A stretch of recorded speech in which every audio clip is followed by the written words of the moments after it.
বর্তমান সমাজে আপনি যত নরম থাকবেন ততই মানুষ আপনাকে কষ্ট দিবে। যখন আপনি মানুষের কাছে সৎ থাকবেন তখন আপনার কষ্টটা বেশি হবে। এই সমাজের মানুষগুলোর সাথে যত আপনি ভালো আচরণ করবেন ততই আপনাকে খারাপ আচরণে লিপ্ত করবে। যখন আপনি মানুষের কাছে বেশি দুর্বল থাকবেন তখনই মানুষ বারবার আঘাত করবে। অর্থাৎ আপনি এই সমাজে আপন মানুষ ভালো করে খুঁজে পাবেন না। মানুষ আপনার সাথে মিশবে, আপনার সাথে চলবে, আর আপনাকে খুঁজবে যে আসলে এর দুর্বল পয়েন্টটা কোথায় পাওয়া যায়।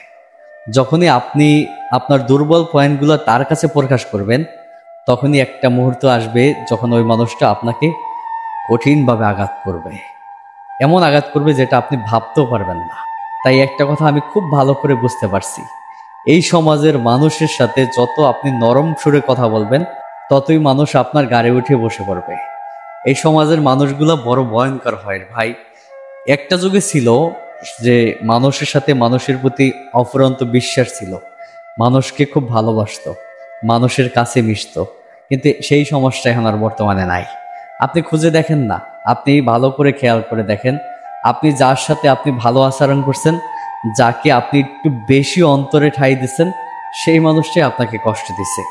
এরকমই হয়েছে, আমি প্রমাণিত। কারণ হচ্ছে আমি দেখেছি যে আসলে যাকে আমি বেশি বিশ্বাস করছি, যাকে আমি ভাবছি যে আমাকে মনে হয় অনেক ভালোবাসে, এই মানুষটা মনে হয় আমাকে ছাড়া কিছু বোঝে না, কিন্তু একটা মুহূর্তে এমন সময় চলে এসেছে যে মানুষটা আমাকে বুঝিয়ে দিয়েছে যে আসলে তুমি যতই নরম সুরে কথা বলবে ততই তুমি দুর্বল তার কাছে, এটাই ততই তোমার গাড়ে উঠে বসে পড়বে। এটা আমি ভালো করে বুঝতে পারছি। তাই একটা কথাই বলবো, যে মানুষকে ভালোবাসেন না কেন আগে বুঝে শুনে ভালোবাসেন। আগে সে আপনার ভালোবাসার যোগ্য কিনা সেটা আপনি বিবেচনা করেন। আপনি যে একজনকে বিশ্বাস করতেছেন সেই মানুষটা আপনার বিশ্বাসের মর্যাদা দিতে পারে কিনা সেটার দিকে আগে খেয়াল করেন। বিশ্বাসের যে মর্যাদা দিতে জানে না তাকে আপনি কখনোই আপনার অন্তরে স্থান দেন না। যদি একবার আপনি সেই মানুষটাকে আপনার অন্তরে স্থান দিয়ে ফেলেন, দেখবেন একটা সময় আপনাকে এমন এক আঘাত করবে যে আঘাত আপনি কল্পনায় ভাবতে পারবেন না। সত্যি, কারণ ওই যে বিশ্বাসঘাতক মানুষগুলা না খুব ভয়ঙ্কর হয়।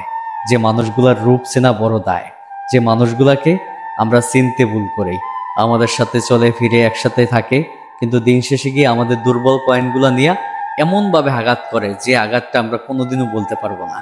এমনভাবে আমাদের কষ্ট দেয় যে কষ্টগুলা আমাদের চিরজীবনের সঙ্গী হয়ে দাঁড়ায়। সত্যি, তাই একটা কথাই বলবো, এই সমাজে আর নরম সুরে কারোর সাথে কথা বললেন না। যেখানে যেটা প্রতিবাদ করে দাঁড়ান। আপনার সাথে অন্যায় হচ্ছে, সে অন্যায়ের প্রতিবাদ করেন।